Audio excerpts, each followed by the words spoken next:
Apparently we're all together here. Full complement of the committee and as well as our liaison. So I'm going to call it the meeting to order at 1:05. First up is the approval agenda. The agenda is simply a discussion of a continuation of the discussion of the 1.11 definition of a owner of record. Any changes, comments, whatever on the agenda? Okay, I'm going to take it that we approve it unanimously and we'll continue on.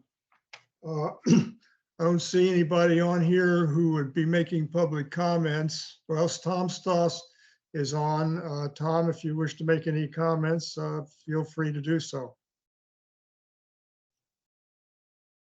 Okay. Okay, well, I'll say that there are no public comments. All right, let me make a couple of introductory comments here and we'll get into this.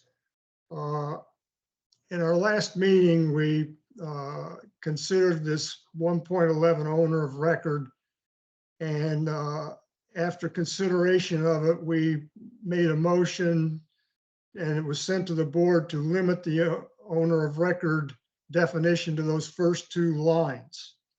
And we discussed the remainder of that definition in the context of it being qualifications to be a director or qualifications perhaps to be a candidate, as opposed to it really being part of a definition of owner of record. Although we had some discussion of that, we did not come back to it as we should have and completed our discussion in whatever manner would have been appropriate at that time. So that's where we really are at this time. Josh, if you could go to the next item. That's the informal action item that we did not continue with it. We considered by email this as a motion for the to send to the board by informal unanimous action type of action on the part of the committee. This is one of the things that is still out there, so to speak. The other consideration that we have before us is that our liaison, Colette, in her report to the board of our meeting actions and discussion last week at this time, also included in there that this committee was of the unanimous opinion regarding the corporate entity eligibility. So that is on record, so to speak, from her to the board. And we have that which exists. We've also considered what we have on the screen now as a possible action, which we did not follow through with as an informal unanimous action from the board.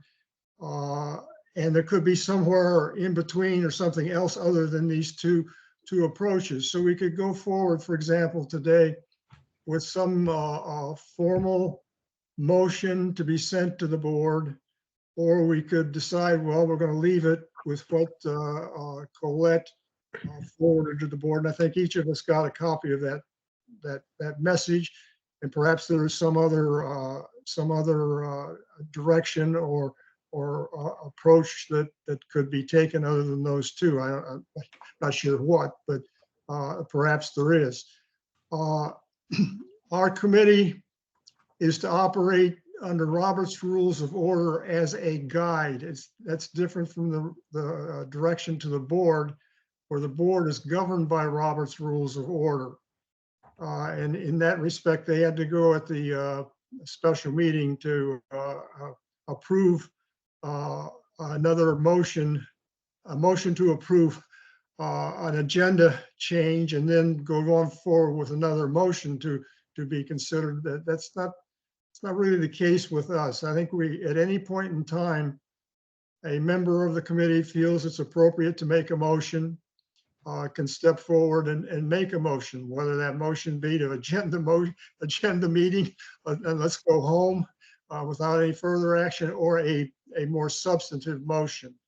So with those introductory comments, if I may, I want to open this up to discussion among the committee members, to those who see fit to begin and talk about where we are. Again, the issue is, what action, if any, do we feel we need to take regarding the issue of eligibility as it pertained to the definition that was in the motion? Again, I open it up for discussion. Could I ask a question of Colette? Just, I'm sort of curious as to her view of the likelihood of the board making any other changes based upon whatever the committee does today. In other words, the packet of bylaws amendments and the short summaries for each amendment have gone out to the members of the association already in preparation for the upcoming meeting next week. So my question is, if the committee were to make one or more, by vote, one or more recommendations to the board relating both to section 1.11 and 5.02A, what is, if you can share with us, what is your feeling as to what the board will do with that recommendation? That's a good question. The change having to do with a corporate entity is a substantive change from what is in the motions that were approved by the board to go forward as referendum questions. So I think it may be unlikely that the board would accept, would entertain a change of the sort that this motion that you may be considering would put forth. You know, but I'm not sure if, you know, I think because it's a substantive change, it's going to be new information for the membership to consider. And, you know, I'm just not sure that the board would want to go forward with that kind of a change. But, you know, again, that would be a board vote. I'll take forth whatever you all recommend for consideration. And, you know, certainly there will probably, I would guess there will be recommendations for changes during the public hearing. And we as a board have not discussed, you know, to what extent we would want to substantially change the questions that would be put forth in the referendum from what, you know, already is being prepared based on the motions we approved February 7th. And what about section 1.11, which I understand your view as to the amendment to 502A is substantive. I would at least suggest, based upon the committee's vote, that our recommendation as to the change in 1.11 is also substantive. Well, I discussed this with Jeremy since the meeting, since your last meeting, and you shared with him your views on that. And, you know, he believes that the court's opinion was, in the Farr versus OPA case, was that we should, if we're going to use the term owner of record as a term that means something with respect to candidate eligibility, that it should be, that these matters should be addressed in the owner of record definition in the way that he and Frank crafted this motion. And so he believes that that's the only place, that's the only action that the board would take in any of our business that would depend upon a definition of owner of record.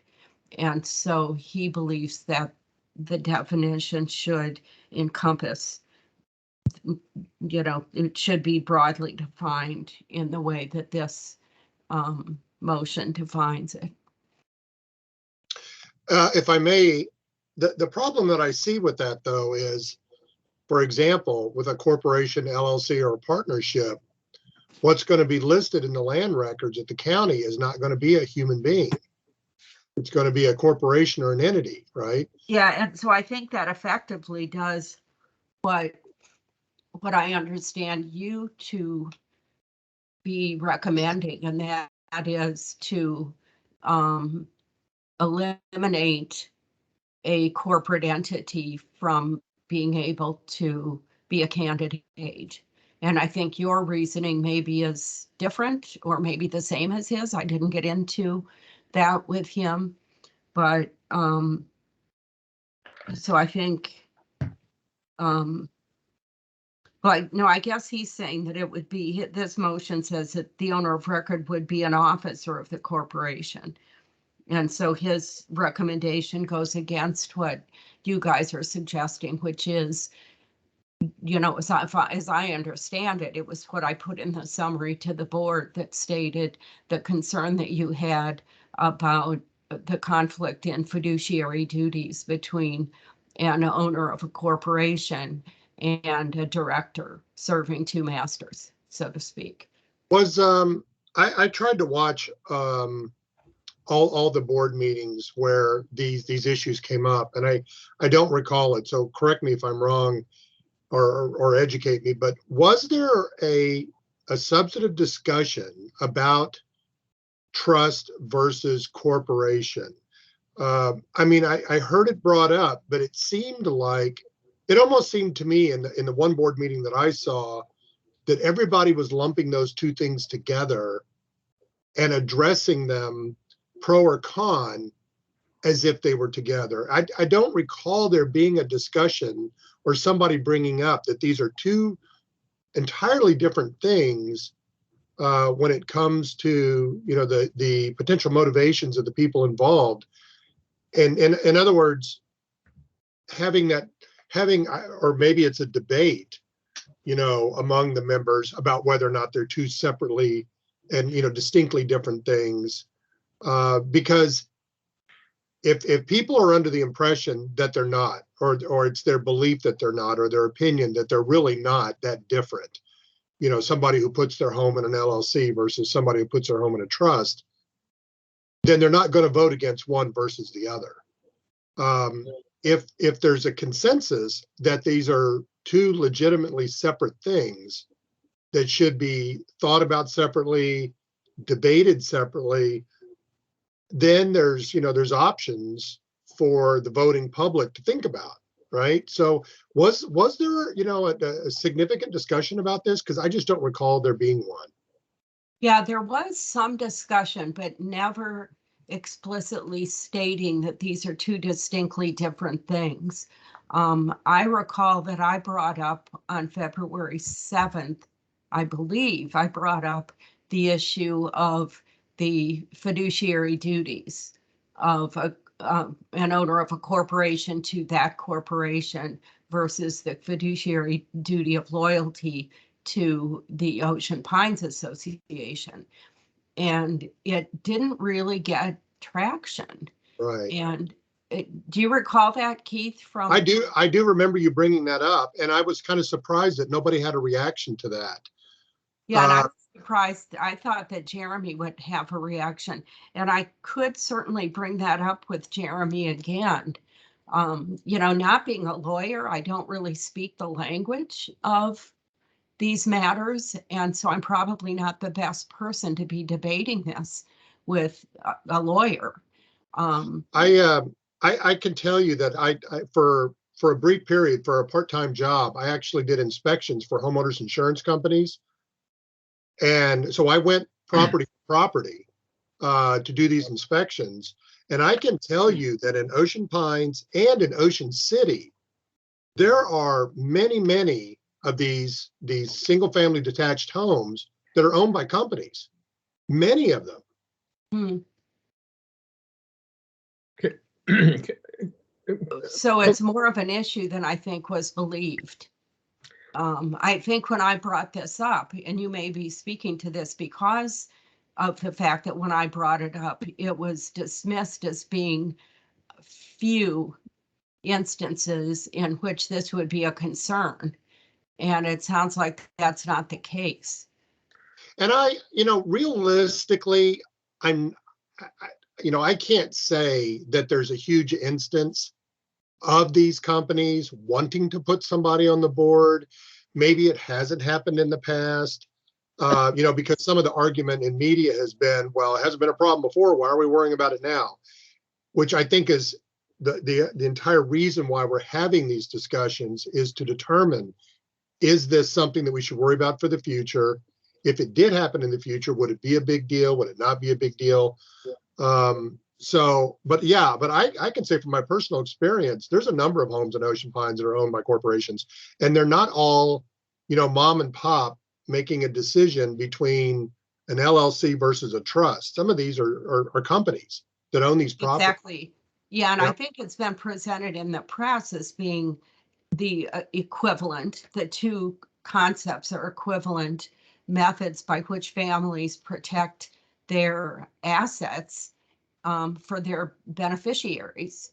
And, again, not being a lawyer, I'm probably not the best person to argue this because I don't understand necessarily the legal meaning of some of the vocabulary involved, and, have very little experience with this.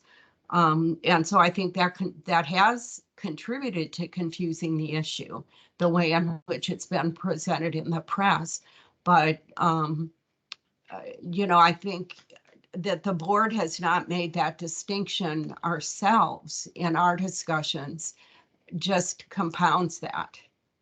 Yeah, I think it's a valid point for someone to say that some of these LLCs are the mom and pops that are making these decisions based on, family, future family issues. And I think that's a fair statement.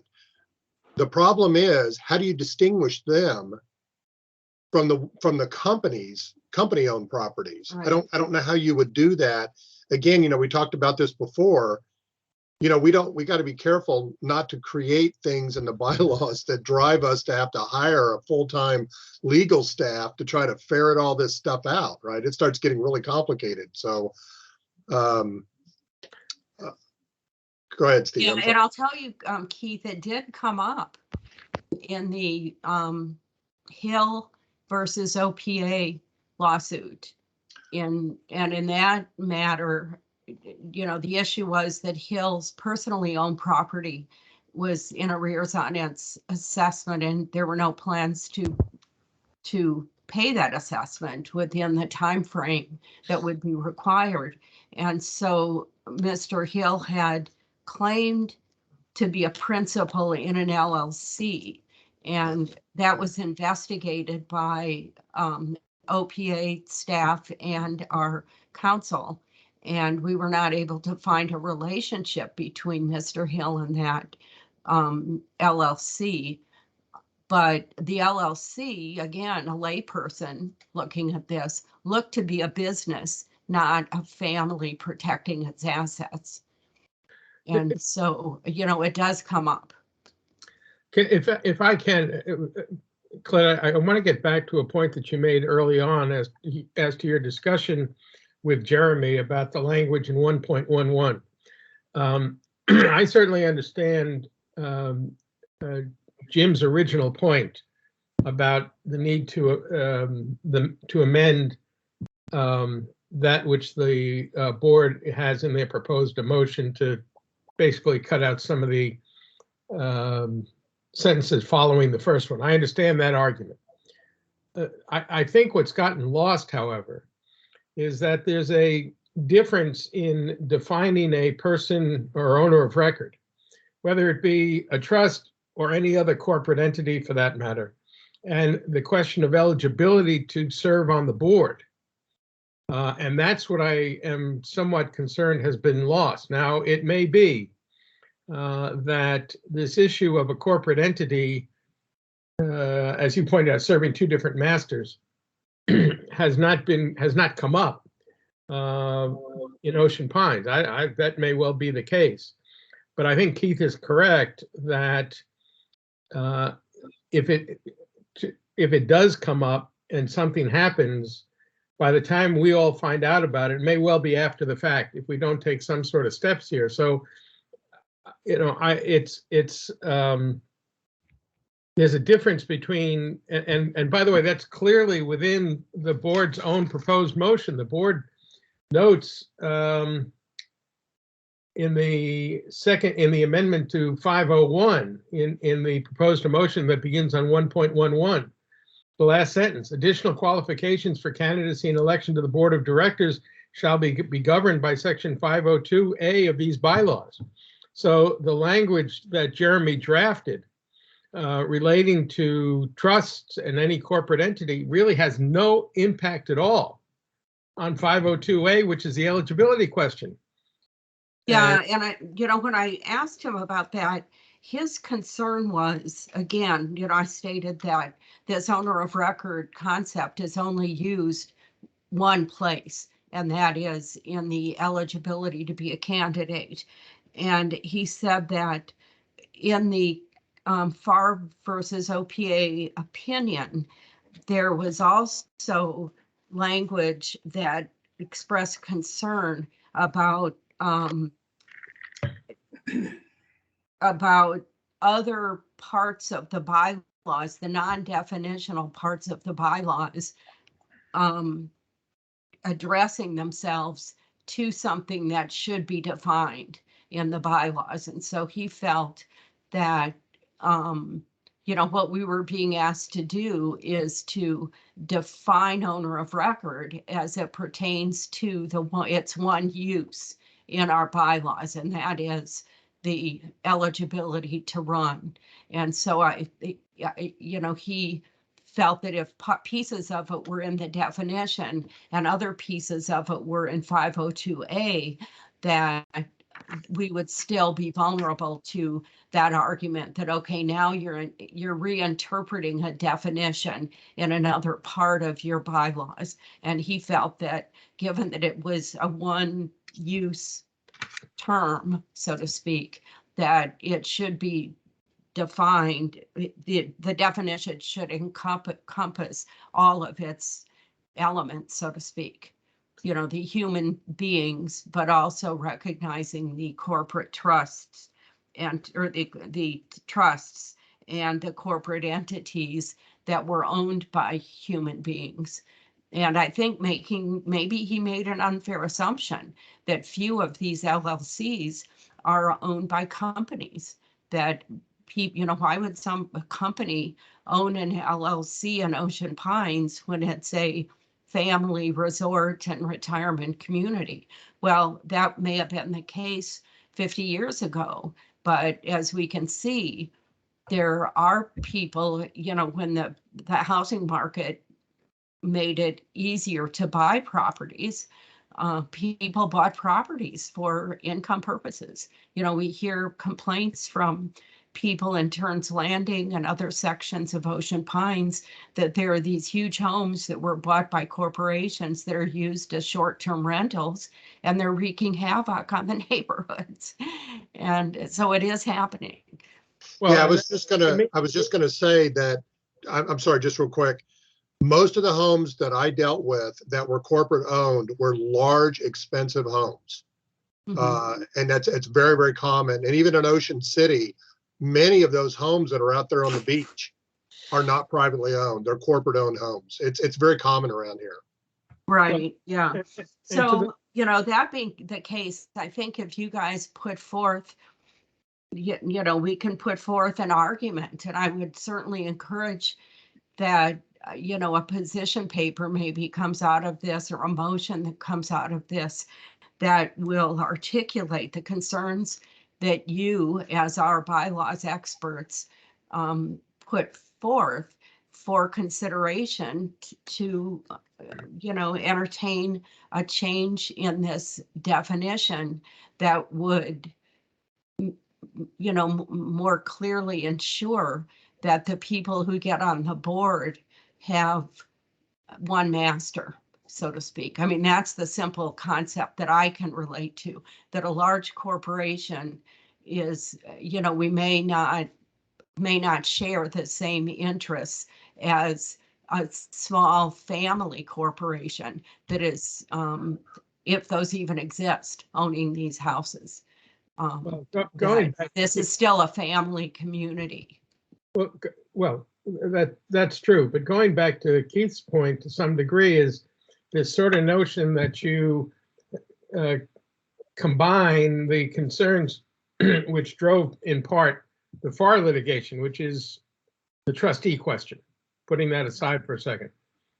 And it seems to me what the board's proposed motion in 1.11 simply identifies who that person is who ultimately would be considered the owner of record if it's owned by some sort of entity other than an individual. Yes. That's how the trustee is defined, and that's how the corporate entities are defined. If we go back to what we originally, as a committee, worked on in the eligibility section, we broke out 3 or 4 separate areas as subsections to 502A. We broke it out in terms of that you can't be an employee of the association. Your assessments are and any interest owed on the assessments are due by a set date.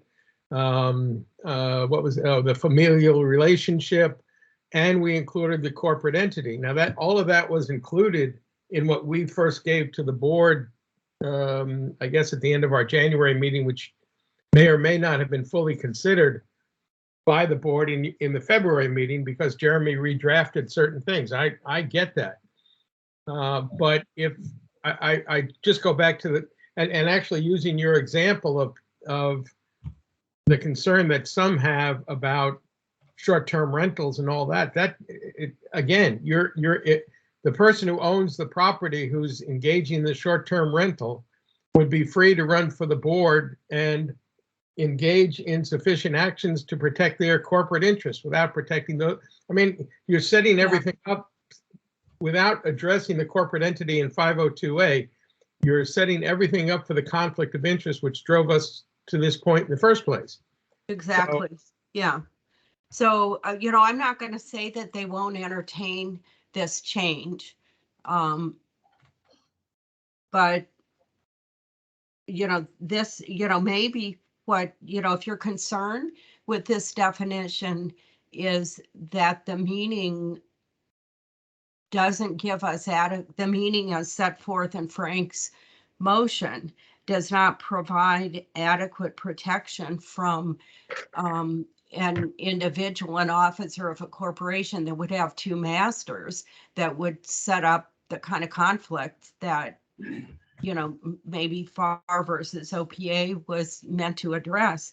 Maybe there's an amendment to this motion that, or, stating of a question for the referendum that you would want to put forth that would provide that protection from a corporation putting somebody on the board that would be serving their corporation's interests and not those of the association.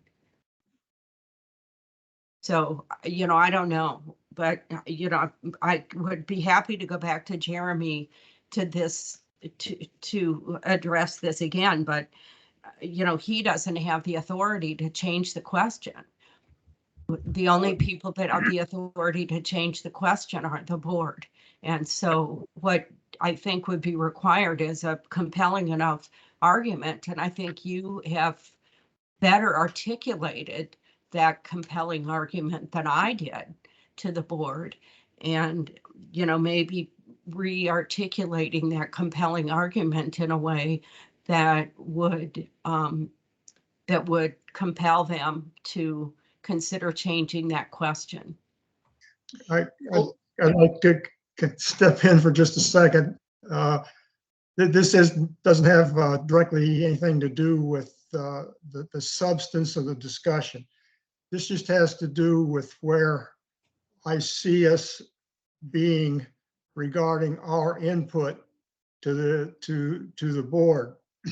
I don't think that there's any way at this point in time there can be any modification of the proposal as it's going to the public hearing a week from tomorrow.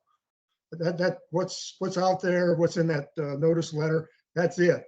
That's what's going to go before the membership to be considered at the public hearing. What I believe, and this perhaps has not been articulated well enough when we started this in particular a week ago, the week ago meeting, what we're really doing here, again, in my view, is providing to the board a committee, this committee's comments to the public hearing.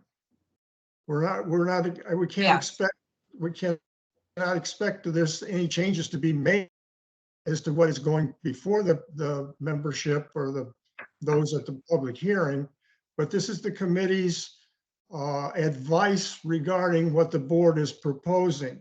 And that's where that comes in, is that after the public hearing, I'm reading out of 4.08A, the board may modify or withdraw the proposal after the hearing.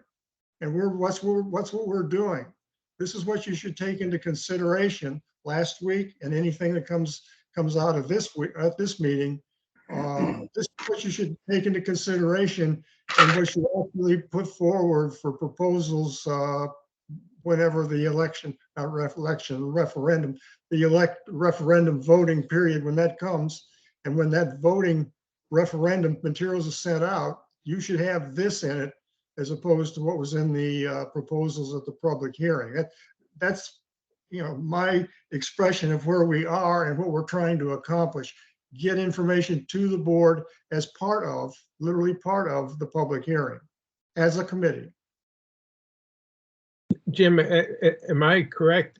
As I understand, you just quoted from, I think he says 4.08, Yeah. that the board has the authority after the public hearing to amend or change or to drop entirely certain proposed amendments that were the subject of the public meeting.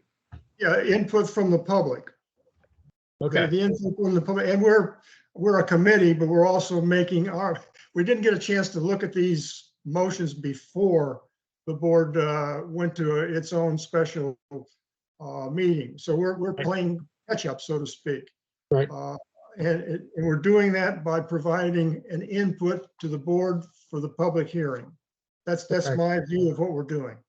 Yeah, and just if I could interject, your reading of 408A is, definitely reflects the fact that the board has the authority to modify the proposal as well as withdraw a proposal. So I think the fact that this argument has not gained traction may be due to the quality of the argument that's been put forth. And I think if you all put together a better argument than I did, this may gain traction and it may motivate the board to modify the question pertaining to definition of owner of record and how how these matters, the trustee and the corporate entity matters, are dealt with in the bylaws as they pertain to eligibility to serve on the board. So I wouldn't say give up on this, I guess. I'm just saying do better than I did. Okay. Laura and Bob, you two have any comments at this time? I want to wait a little further till I have my own input on this. Well, I basically agree with what both Keith and Steve said, because we haven't had a problem in the past, doesn't mean we're not going to have a problem in the future. And we just went through a nasty lawsuit. And I think if we're going to fix things, we should identify what all the potential problems are and try to clarify them and get the membership to decide if that's what they want to do or don't want to do, and give them the opportunity of making that decision. But this particular issue does not exist, and the membership's probably unaware of it. That's my input. So I would say we should try to convince the board, if we're going to clean things up, to identify this one and clean it up at the same time. My only addition would be that I would agree with what's been said, but from reading comments on Facebook and some of that stuff, it is very clear to me, I think, that there is no distinction or of differences between corporations and trusts. And so as soon as most of the residents are hearing that we're recommending to prohibit any of that, they immediately think of this current court case that just happened, and assume that means that person in the future would not be eligible. And so then they're totally against all of that. But I think there needs to be a way for us to better define what we're talking about. Like what Keith was saying, there's those large homes that are owned by the big corporations are very different than somebody who put their home or homes into a family trust or something like that. But because we're lumping both terms together, everybody else is lumping them together, and they're assuming that we're meaning that we're limiting the potential for future candidates, is all that I noticed with the communication part of it. I agree with that. There were several journalistic articles that came out that lumped them together. And then after lumping them together, essentially made an accusation that the reason it was even brought up was specifically to target somebody, Right. which, as we know in this committee, is the furthest thing from the truth. Exactly. But unfortunately, people don't know that. And so you're exactly right. If they hear one, they assume the other, and then they remember what they read in the paper, and they're like, oh, they're trying to target somebody. Right. So Right. that's why I think there's some sort of discussion needs to be had about this. Maybe I wonder if by the way, I agree with what Jim said, and what our approach is here today. I think that's exactly right, and how he characterized it. I wonder if at the town hall meeting there would be an opportunity. I mean, I don't know how it's going to work, if you're going to go through issue by issue and then have people, address things issue by issue, question things issue by issue. But maybe when it got to this particular issue, maybe there could be a brief explanation prior to the public discussion to say, this is what we're talking about. These are the things that have been discussed, just FYI, so that you understand this while we're having this discussion today. I mean, maybe there's an opportunity there. I don't know. Right. I just think you're going to get a lot of negative responses from the residents if they think that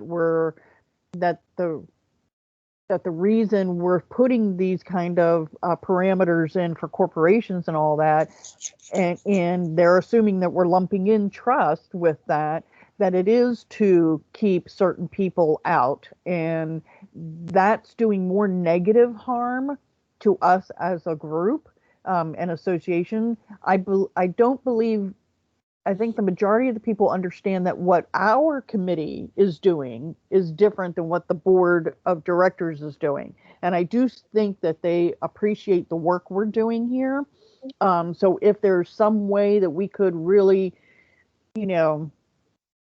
if someone on the directors at the town hall makes a specifically distinguishes the differences between a corporation, an actual corporation, and an actual trust, that will help to answer some of their questions, I think, moving forward. Otherwise, I think people are going to see go to corporate. In their minds, that means that the current new director would not have been eligible, and that's targeting somebody. They're going to vote all against those kind of things in the when the referendum goes out, and then we're still going to be back at square one with some problems again.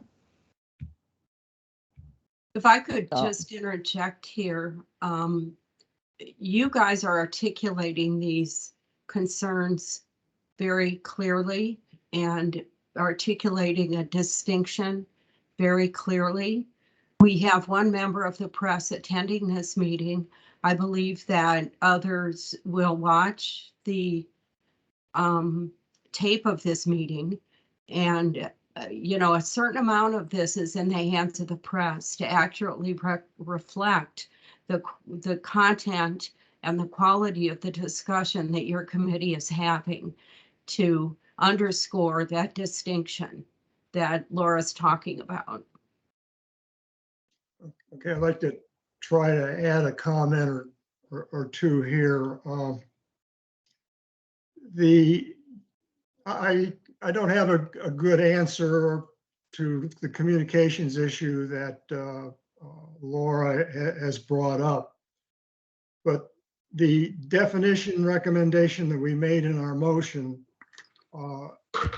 refers to the persons on the deed. Well, persons, the definition of persons in the real property article, which would be applicable to what we're talking about, because that's what we're talking about, real property issue, includes corporations, LLCs, partnerships, trustees, fiduciary capacity. So that in the definition, all of those persons, all of those entities, if I can put it that way, are included in the definition. But what goes on further is not simply identifying owner of record, but it's identifying who from an owner of record is eligible. And the proposal that we discussed, reviewed in our informal action, which is here on the screen now, does not include trustees. It only includes the entity situation, the corporations, the LLCs, the partnership, it includes or agency. It does not include trustees, so that would be continue to be an eligible candidate. It would be an eligible member of the board, and would be an eligible person to be appointed to the board. So trustees are excluded from what we considered here in the informal action motion that we passed around. So I don't know how to communicate that other than in some kind of discussion item that would go with something similar to or identical to what we have on the screen here. But again, we have mixed here, we, the association, the board, whatever, in this 1.11 definition, we've clearly mixed a definition of owner of record and eligibility to be on the board of directors. And I'm not proposing to eliminate from eligibility, whether it be appointment, election, candidacy, trustees. Anyway, that's enough for me on that particular issue right now. Can I make a suggestion? Josh, can you scroll up about a line or two? No, up. Yeah, stop. If I could make a suggestion, because I think, Jim, you had already indicated that on the 1, 2, 3, 4th line down where it says full or part-time. Yeah, the individual residing full or part-time. That should be struck, as I recall. That would be my recommendation, my favored view of that Right. motion as it stands there underlined. I would favor that. Yes.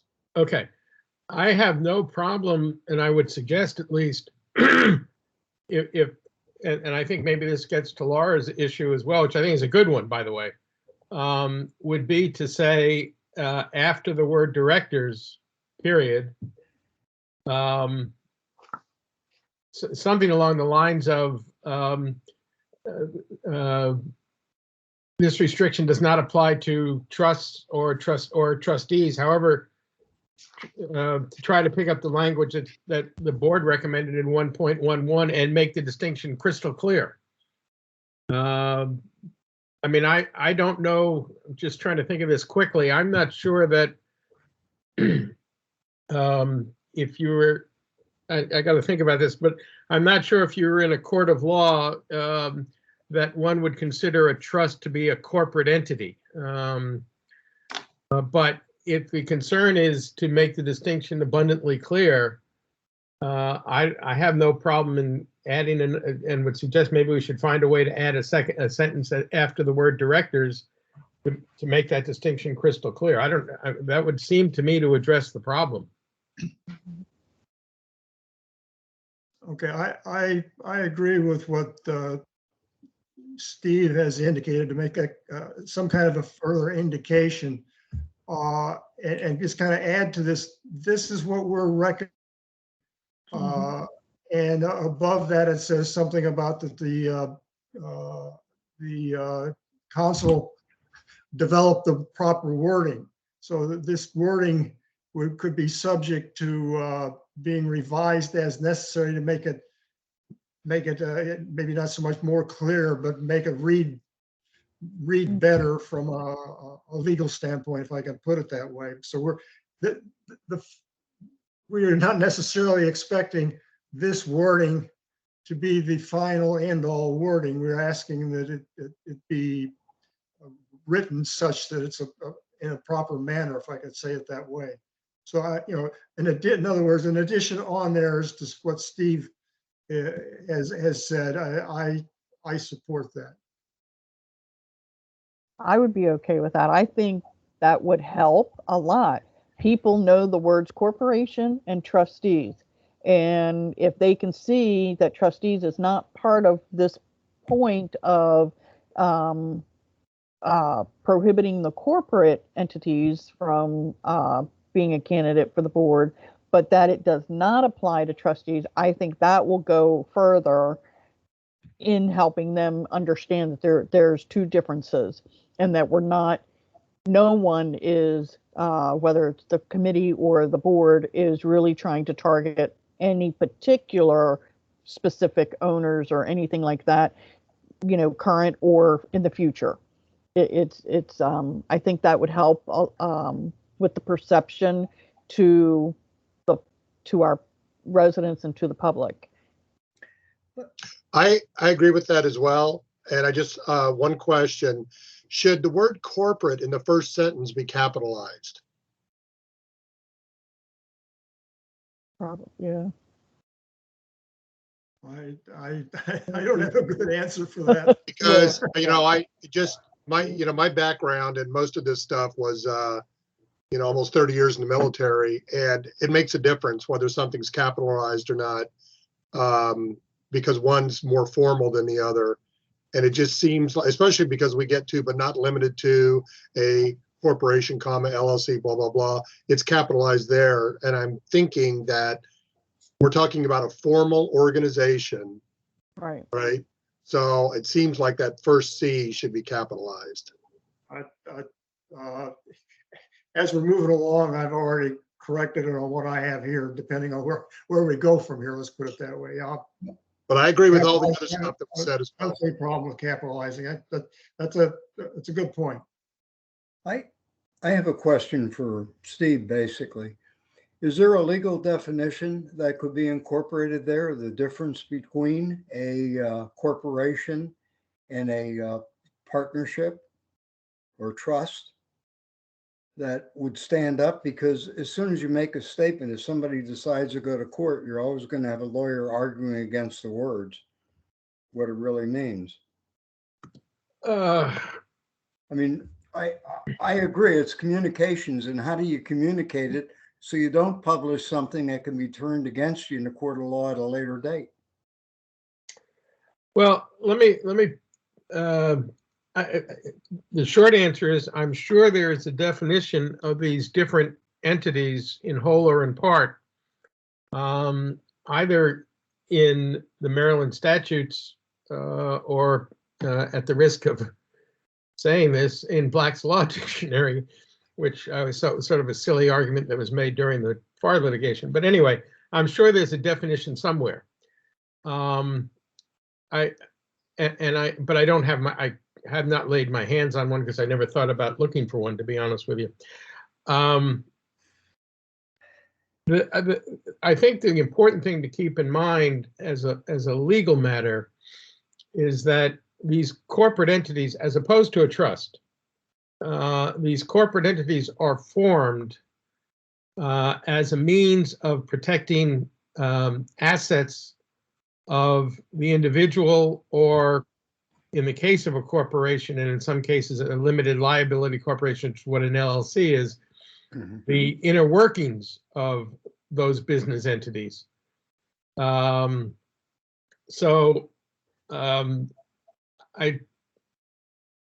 would, let me put it this way. If someone wants to confer with Jeremy, I would defer to his expertise as to the appropriate definition and whether or not that's required.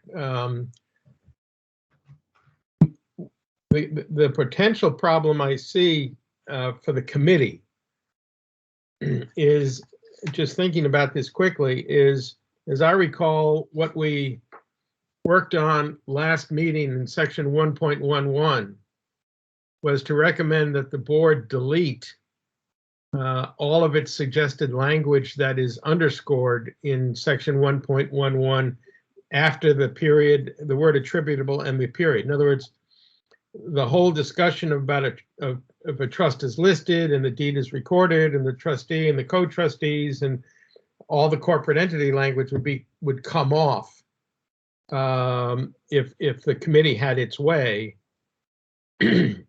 which raises the question, how do we then as a committee recommend in the amendment to 502A that we refer back to the language that we're suggesting should be deleted in 1.11. So as a drafting matter, it gets very complicated. But I would, just thinking about this quickly, I don't think most courts would have a problem if the association were to make a distinction between a corporate entity and a trust. And in fact, we make that distinction anyway in the way they're addressed in 1.11 with the board suggested amendment. So I don't know that it would. I mean, lawyers will make a lot of arguments, and you know, the weakest cases are the ones where you throw as much against the wall as you can and hope something sticks. Yep. But in this particular case, in terms of what the committee sees as a potential problem and the way we seek to address it, I would think it's pretty clear cut, and we could make it even clearer to make the distinction between trusts and corporate entities. The only problem that comes up with is the committee has a separate view as to how to define an owner of record. So, but we might be able to deal with that in some fashion. Yeah, because the real problem I see is the misunderstanding by the members, and in the absence of any absolute facts, you know, perception becomes reality. Absolutely. So how do we proceed? Mr. Chairman. Let me add another comment. If we do proceed with some submittal again back to the board on this issue, I think that the information that's conveyed would have to refer back to our prior motion regarding the limited definition of owner of record. And that's just kind of a procedural matter, but where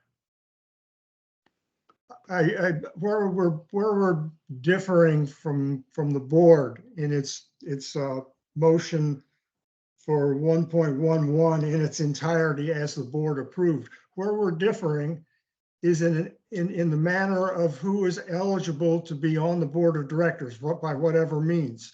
You have to be an owner of record to be on the board, either through candidacy or through appointment. And the 1.11 as it currently reads allows those to be on the board that we don't believe should be eligible to be on the board. I hopefully I'm describing that as where we're at. And we need to make sure that that is where we're at. And I think, you know, I have difficulty understanding, let me put it that way. I have difficulty understanding the defense of 1.11 as it has come down to us from the board and from the attorney. I don't recall there being any significant discussion of this, what I call representative capacity. The CEO of a corporation, a member of an LLC, or a living member of a partnership, or however that says. I don't recall any significant discussion of that, and it surprises me. That's a significant departure from the way this association has proceeded almost from the very beginning. And it surprises me that this kind of a definition would come down that would pertain to all aspects of becoming a board member, appointment or candidacy to election. So anyway, that's enough of my comment there. The question is, where are we right now? Where are we at right now? Are we at the point of a motion being made? I prefer not to make a motion as chairman of the committee. I prefer not to do that. We do have a suggestion of an addition to this, what we have here, which would include eliminating or marking out individual residing full or part-time, so it would read the owner of record. I'm sorry. Have an individual residing full or part-time, I guess it is, as an owner of record, may be a candidate for the board of directors. I might be reading that wrong, but at any rate, there has been a suggestion that a sentence be added regarding that it doesn't apply to trustees of a trust, property in trust, or words to that effect. Again, if there's a motion to be made, I prefer not to make it. Okay, I'll make it. I don't have a problem with that. I would move that the committee recommend to the board that are we calling this an informal action, I guess? That the informal action. This would be a formal action motion at this meeting to be seconded. If is there a second, any further discussion, vote, and so on. Okay. That the committee recommend to the board that language be considered addressing corporate entities and using the proposal in front of the committee right now, after the word residing, to strike the reference to full or part-time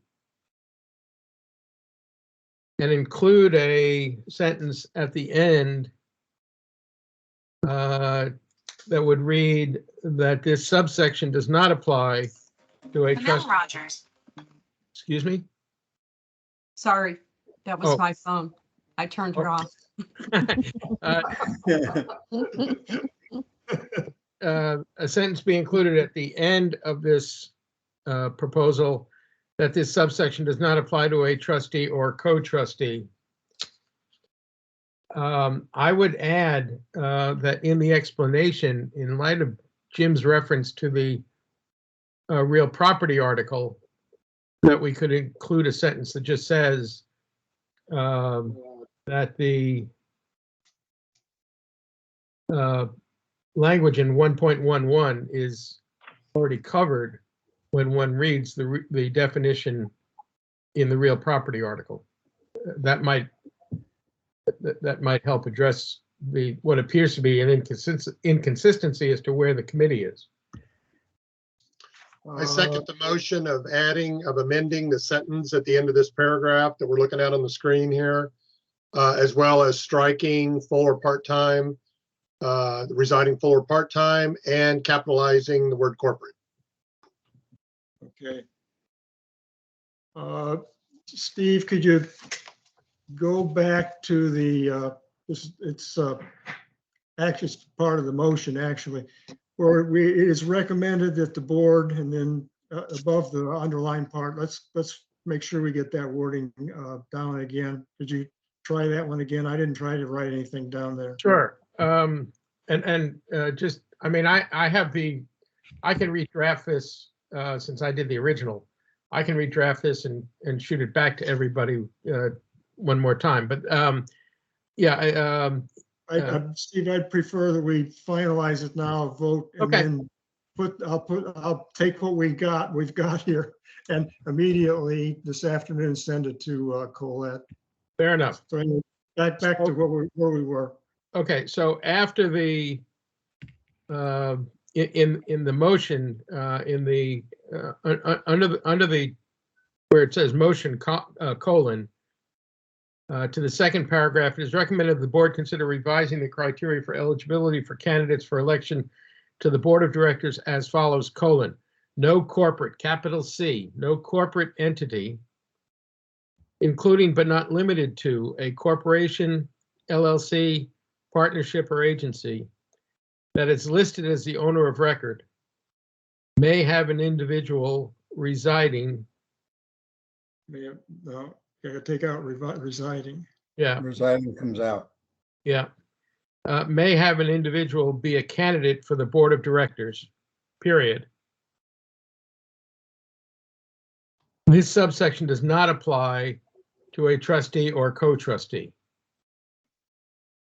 Okay, let me read that as the chair of the committee as the motion. It is recommended that the board consider revising the criteria for eligibility for candidates for election to the board of directors as follows: colon, no corporate, capital C corporate entity, including but not limited to a corporation, LLC, partnership, or agency that is listed as owner of record, may have an individual be a candidate for the board of directors.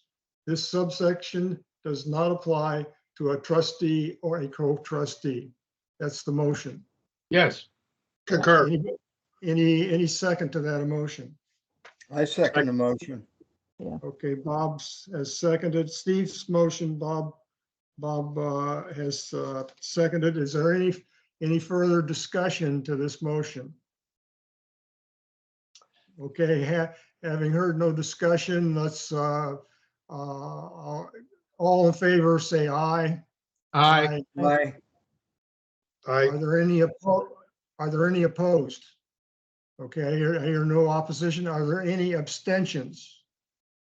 Okay, I'm going to recording the vote as 5 votes in favor of the motion, no votes opposing the motion, and there are no abstentions.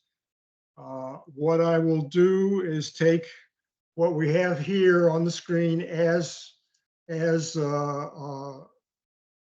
appears, but modified to reflect our actual motion, and I will send that on again to as soon as possible, today, to Colette. Now, I want to back up a little bit, Steve. Did I miss something? You made a reference to section 1.11 and the owner of record definition. What I need to do is include in what we send that, for example, up at the top, it has to insert the date. It'll be today's date, and by 5-0 vote at our meeting today, we took the following action. I can also include in that this should be read with our prior motion recommending a revision to the 1.1 definition of owner of record.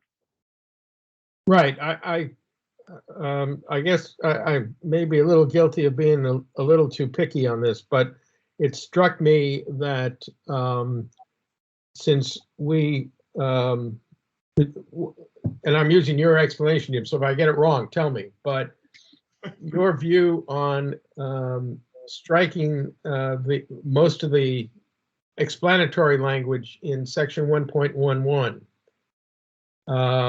was based upon the fact that all of that is already covered in the real property article of Maryland statutes. Okay. And assuming that to be the case, and I grant the point because I never bothered to check, but assuming that to be the case, my thought was just to make it clear, maybe in the explanation, which is below the motion, to include language making it clear that the committee's recommendation on 1.11 is covered in the real property article, and therefore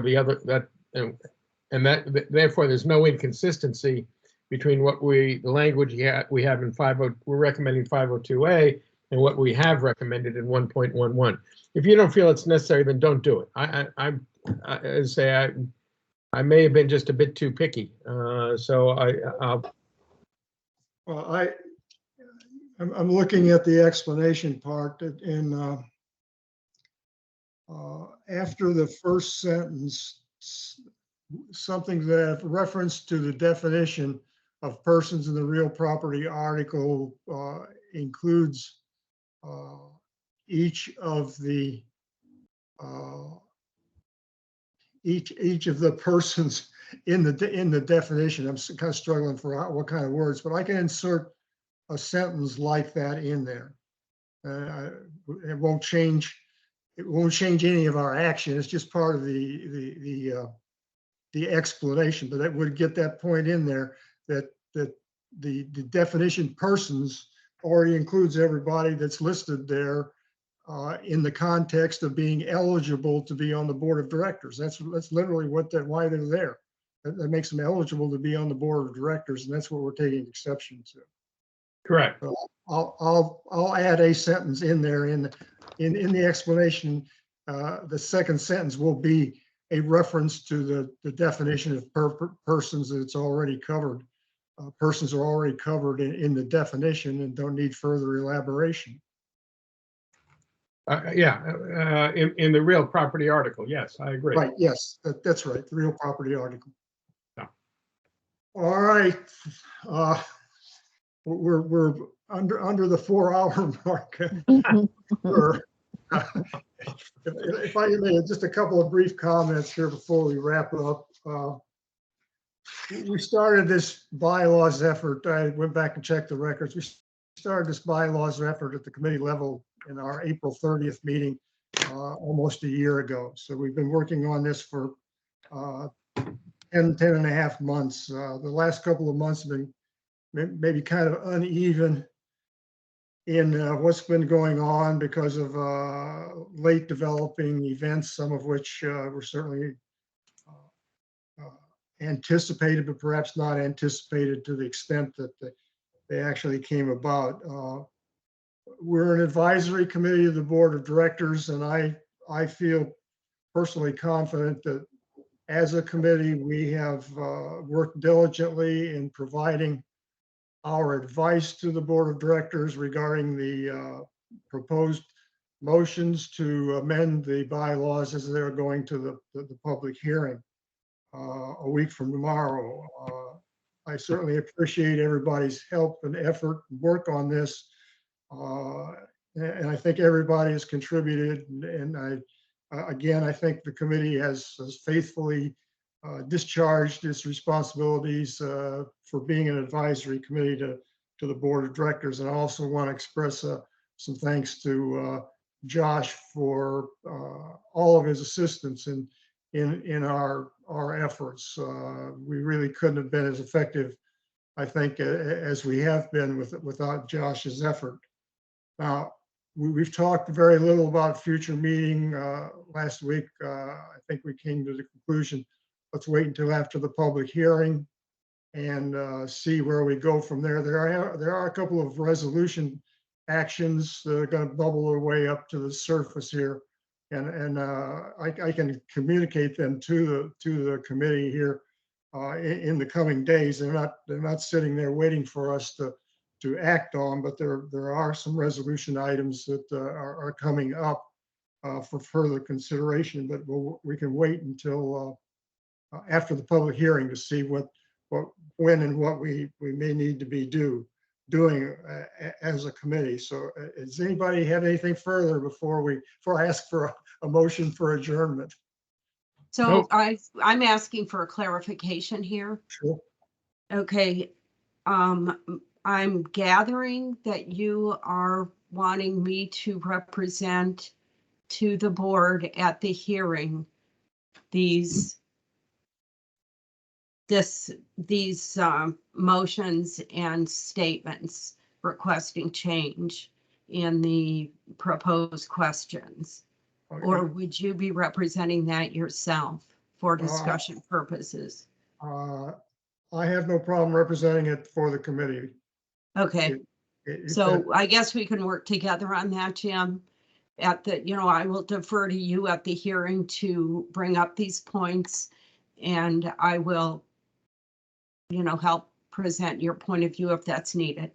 Okay, that'll be when we come up to this particular motion of 1.11. Yes. Okay, I'll be. fully Although prepared. what this thing that you just wrote, this motion you just wrote would pertain to 5.02A, Yes, that's the right. eligibility definition. And if it pertains to eligibility to serve on the board or be appointed to the board, it would pertain to 5.01. Okay, Okay, so Jeremy did kind of correctly blend those together into one motion, Okay, but it's a understand. complex motion. okay. So, okay, I'll be prepared. okay. I just, something else just went through my mind. I forgot what it was, but I guess I'll remember 10 minutes from now. Okay, anybody with a motion to adjourn? So moved. Okay, Steve, Second. Bob, seconded. All in favor, say aye. Aye. Aye. Aye. All right, folks, I, again, very much appreciate everybody continuing on this afternoon. Everybody have a good